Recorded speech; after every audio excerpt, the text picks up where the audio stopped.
একদিন এক বনের মুরগি খাবারের খোঁজে জঙ্গলের দিকে যাচ্ছিল। কিছুক্ষণ হাঁটার পর সে দেখে তার সামনে একটা শিয়াল দাঁড়িয়ে আছে। তাকে দেখে সে দাঁড়িয়ে পড়ে। মুরগিকে দেখে শিয়ালের জিভে পানি চলে আসে আর সে তাকে তাড়া করে, কিন্তু শিয়াল গিয়ে তার সামনে দাঁড়ায়। কিরে শিয়াল, তুই কেন আমার রাস্তা আটকিয়েছিস? আমার সামনে থেকে সর, আমি আমার বাসায় যাব। আমি তোকে আজ তোর ঘরে যেতে দেব না, তোকে আমি খাবো। এসব তুমি কি বলছো? তুমি জানো না যে এই জঙ্গলে কেউ অন্য কারো প্রাণ নিতে পারে না? তুমি সিংহ মহারাজের হুকুম কি অমান্য করছো নাকি? আরে রাখ তোর সিংহ মহারাজ, আমি যে তোকে খাবো তা কি সিংহ মহারাজ জানবে? আর তুই যদি মারা যাস তাহলে সিংহ মহারাজের কাছে কে বিচার দিবে? আরে কেউ কি আছো? এই পাজি শিয়ালের হাত থেকে আমার প্রাণ বাঁচাবে? কেউ আমাকে বাঁচাও, আর তা না হলে এই শিয়াল আমাকে খেয়ে নেবে। কেউ কি আছো? দয়া করে আমাকে সাহায্য করো। কেউ আসবে না এই নির্জন জায়গায়। আজ তোকে আমি খাবই। আজকে আমার হাত থেকে তোকে কেউ বাঁচাতে পারবে না।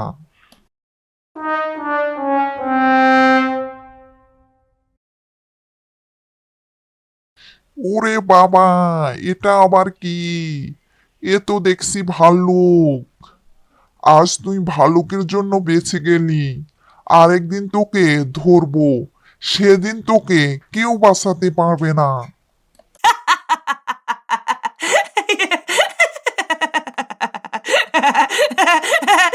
কিরে মুরগি, শিয়াল কি তোকে খেতে চাচ্ছিল?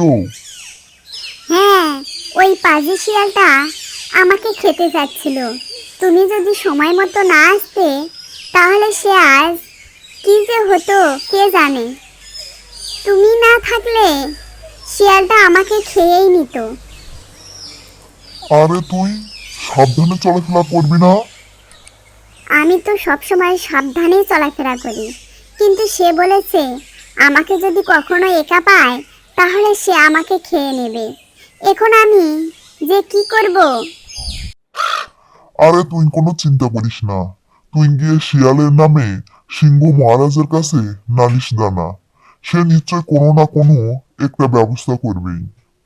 আচ্ছা, আমি তাহলে সিংহ মহারাজের কাছেই যাই, দেখি সে কি ব্যবস্থা করে।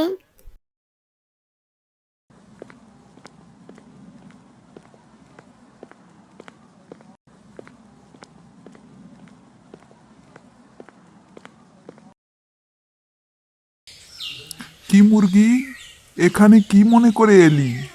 কোনো দরকার নাকি? হ্যাঁ মহারাজ, আমাদের জঙ্গলে যে শিয়াল আছে সেই শিয়াল আমাকে খাওয়ার জন্য আমার পথ আটকেছিল। তবে সময় মতো ভাল্লুক আসার কারণে আমার প্রাণটা বেঁচে যায়। কিন্তু শিয়াল যেতে যেতে আমাকে বলে গেছে যে যদি পরের বার আমাকে একা পায় তাহলে নাকি সে আমাকে খেয়ে নেবে। একমাত্র আপনিই পারেন আমাকে রক্ষা করতে মহারাজ। তুই এসব কি বলছিস? তুই শিয়ালকে বলিসনি যে এই জঙ্গলে কোনো পশু পাখির প্রাণ নেওয়া নিষেধ?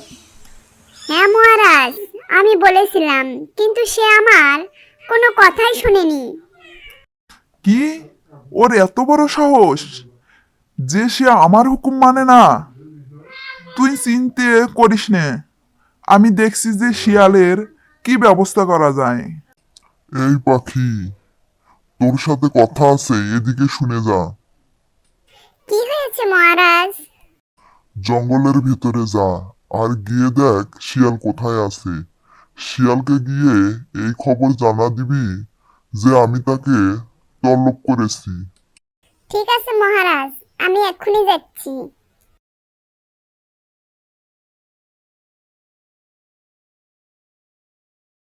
শিয়াল, এই শিয়াল, এই বেটা আজকে যে ঘুম দিয়েছে, আজ মনে হয় এই বেটা আর ঘুম থেকে জাগবে না।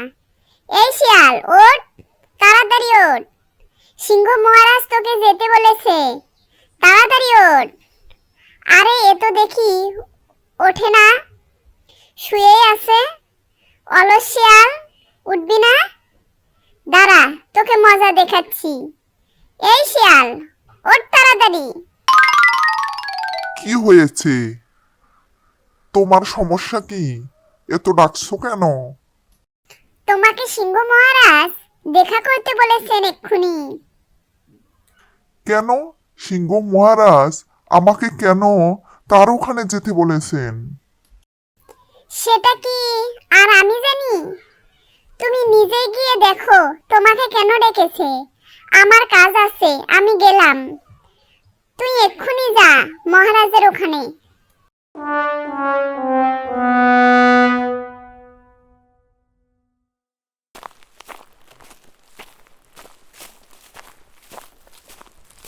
সিংহ মহারাজের জয় হোক।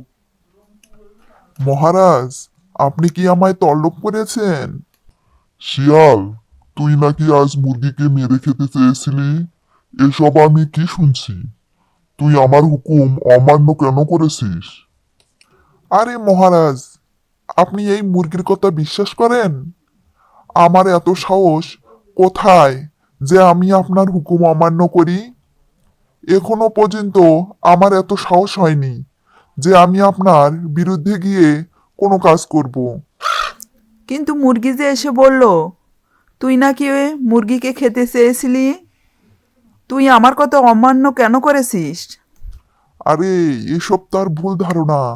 আমি তার সাথে খেলতে চেয়েছিলাম, আর সে ভেবেছে আমি তাকে খেয়ে নেব। ও আচ্ছা, তাহলে তুই এখন যা। তবে সাবধান, জঙ্গলের কোনো পশু পাখিকে তুই ক্ষতি করার কোনো চিন্তা মাথাও আনিস না। আচ্ছা মহারাজ, আপনি যেমনটা বলবেন।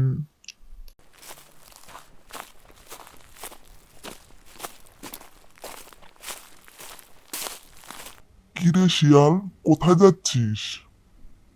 কোথায় আর যাব, সিংহের কাছে গিয়েছিলাম, বাড়ি ফিরছি। কেন? সিংহের ওখানে কেন গিয়েছিলি? কি আর বলবো কষ্টের কথা। তুমি তো জানো এই জঙ্গলের কি নিয়ম। এই জঙ্গলের কোনো পশু পাখি খাওয়া যাবে না। আজ একটা মুরগিকে খেতে চেয়েছিলাম, সেই ব্যাপারটা বোধ হয় সিংহ মহারাজের কাছে আমার বিরুদ্ধে বিচার জানিয়েছে। এখন মহারাজ আমাকে কিছু কথা শুনিয়েছে, আমি সেখান থেকে মিথ্যে বলে কোনো রকমে বেঁচে ফিরেছি। আরে আমার সামনে ওই সিংহের কোনো কথাই বলিস না। ওই বদমাইশ সিংহের জন্য আমাকে আজকে ঘাস খেয়ে থাকতে হয়। আমি বাঘ হয়েও ছাগলের মতো ঘাস খাই। কি নিয়ম দিয়েছে জঙ্গলে যে কোনো পশু পাখিকে খাওয়া যাবে না? এটা কোন নিয়ম হলো? আমি যদি রাজা হতাম তাহলে এরকম নিয়ম আমি কোনোদিনও করতাম না। আমি বলি কি মামা, ওই বুড়ো সিংহকে মেরে তুমি এই জঙ্গলের নতুন রাজা হও না। আরে আমি কি আর রাজা হতে পারবো? কেন হতে পারবেন না? তুমি নিজেকে দেখেছো তুমি কত সুন্দর। আর রাজা হওয়ার জন্য যে যে গুণ থাকা দরকার তার সব তোমার মধ্যে আছে। তবে এ কথাটাও ঠিক যে তুমি ঘাস খেয়ে একটু চিকন হয়ে গেছো। আর তাছাড়া তুমি সিংহের থেকে কোনো দিক থেকে কম নও। তাই নাকি শিয়াল? তাহলে তুই সিংহকে গিয়ে বল যে বাঘ হলো এই জঙ্গলের নতুন রাজা। আর সে যদি আমাকে এই জঙ্গলের রাজা হিসাবে না মানে তাহলে এই জঙ্গলে আগুন জ্বালিয়ে দেব আমি। আমার যা ইচ্ছা হবে তাই আমি করব। আর আমার সাথে যদি লড়াই করতে আসে তাহলে আমি তাকে মেরে দেব। যা শিয়াল, এসব কথা গিয়ে সিংহকে বলবি। আচ্ছা ঠিক আছে, আমি এক্ষুনি যাচ্ছি, তুমি এখানেই থেকো।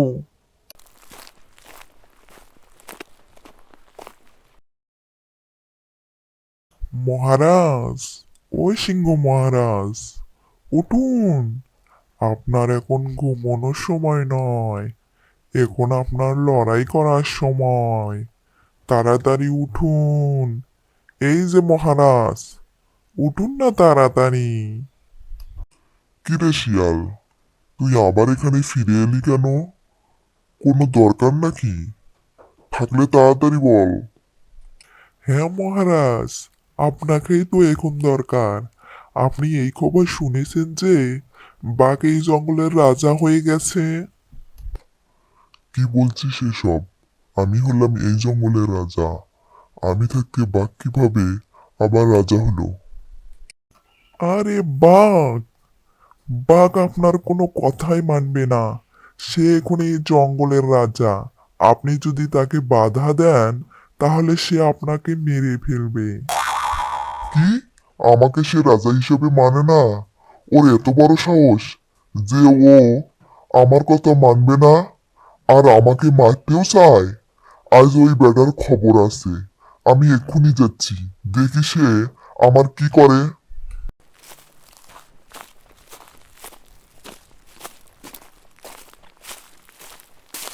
কিরে বাঘ, তোর এত বড় সাহস যে তুই আমার রাজত্ব কেড়ে নিতে চাস? আরে ধুর, তোকে রাজা হিসেবে কে মানে? তুই যে এই জঙ্গলের রাজা হয়ে বসে আছিস, তোর রাজা হওয়ার কোন যোগ্যতা আছে? তুই আমার যোগ্যতা নিয়ে কথা বলিস? আয় আমার কাছে আর এসে দেখ আমার যোগ্যতা আছে কি নাই। আমি তোর কাছে যাব কেন? তুই আমার কাছে আয়। কয়েকদিন ধরে তোকে মারার একটা সুযোগ খুঁজছিলাম, আর সে সুযোগ আমি পেয়েছি আজকে। তোকে মেরে আমি হব এই জঙ্গলের নতুন রাজা। তাই তোর নতুন রাজা হওয়ার শখ, তুই আমাকে মারবি আর আমি দাঁড়িয়ে দাঁড়িয়ে তোর মার খাবো? এটা তুই ভাবলি কি করে? আমার কি মুখে দাঁত নেই নাকি পায়ে নখ নেই যে আমি তোকে মারতে পারবো না? তাহলে এত ভয় পাচ্ছিস কেন? আয় আমার কাছে, আয় আর আমাকে মার। আমি তোর কাছে যাব কেন? তুই আমার কাছে আয়। আজকে তোকে খাইছি, দেখি আমার হাত থেকে তোকে কে বাঁচায়। এই তোমরা থামো, এসব কি করছো? এত ঝগড়া করছো কেন? ওই খরগোশ, তুই এখান থেকে যা। আজকে আমি এই বাঘকে প্রাণে মেরে ফেলবো। তুই আমাকে মারবি? আয়, আমি বুঝি দাঁড়িয়ে দাঁড়িয়ে ঘাস খাবো? এই বাঘ, তুমি চুপ করো। তোমরা এসব কি করছো? ঝগড়া করে কি হবে? তুমি যে সিংহের কাছে মারামারি করেছিলে, তুমি যদি মারা যেতে তাহলে তো তুমি আর এই পৃথিবীতে থাকতে না। তাহলে এমন লড়াই করে লাভ কি? আর সিংহ মহারাজ, আপনি এসব কি করছেন? আপনার তো বয়স হয়েছে। আপনি লড়াই করতে গিয়ে যদি মারা যেতেন তাহলে তো আপনার রাজত্ব, জীবন দুটোই যেত। তাহলে এমন লড়াই করে লাভ কি? একটা কথা সবসময় মনে রাখবেন, লড়াই করে কোনো সময় সমস্যার সমাধান হয় না। আচ্ছা ঠিক আছে খরগোশ, তুমি যখন এত করে বলছো ঠিক আছে, আমি আর ঝগড়া করব না। তাহলে আজ থেকে বাঘে এই জঙ্গলের রাজা হয়ে যাক। তবে বাঘের কাছে আমার একটা অনুরোধ রইল, সে যেন এই জঙ্গলের পশু পাখির কোনো ক্ষতি না করে। আরে না, আমি আর এই জঙ্গলের রাজা হব না। সিংহ মহারাজ, আপনি এই জঙ্গলের রাজা, কারণ এখন পর্যন্ত আপনি জঙ্গলের পশু পাখির কথা ভাবছেন আর আমি জঙ্গলের পশু পাখিদের খাওয়ার চিন্তা করছিলাম। তাই এই জঙ্গলের আসল রাজা হলেন আপনি। আমাকে মাফ করে দিন মহারাজ, আমার ভুল হয়ে গেছে, আমি বড্ড ভুল করেছি। সত্যি বলতে কি, এই পৃথিবীতে সবারই বাঁচার অধিকার আছে। কেউই এই পৃথিবীতে ছেড়ে চলে যেতে চায় না। তাই আমাদের উচিত কোনো জীবজন্তু বা পশু পাখিকে না মেরে, কষ্ট না দিয়ে তাদের জীবন রক্ষা করা। এতে সবার মঙ্গল। চলো এবার যে যার ঘরে ফিরে যাই। বন্ধুরা, লাইক করো, কমেন্ট করো এবং সাবস্ক্রাইব করো।